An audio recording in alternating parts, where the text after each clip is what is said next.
जय वंशी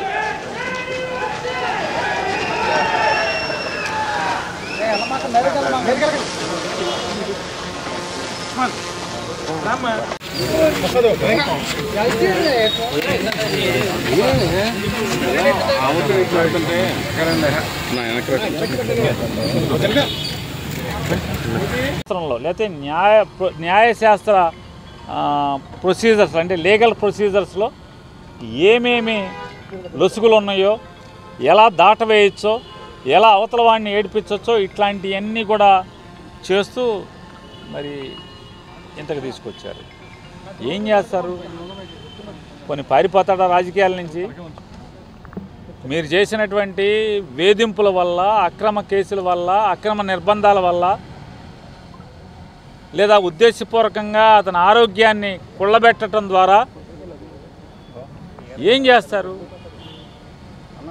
రాజకీయ జీవితం నుంచి, ప్రజా జీవితం నుంచి, గన్నవరం రాజకీయాల్లోంచి, గన్నవరం ప్రజలకి సేవ చేయడంలోంచి ఏమైనా పారిపోతాడా?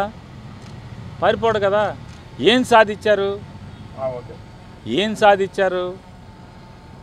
ప్రజల్లో, మరీ ప్రత్యేకించి గన్నవరం ప్రజల్లో వంశీకి సంవత్సరం తిరగకుండానే సానుభూతిని మూటగట్టి పెట్టించగలిగారు. మీ పార్టీకి మీరే గొయ్యి తవ్వుకున్నారు.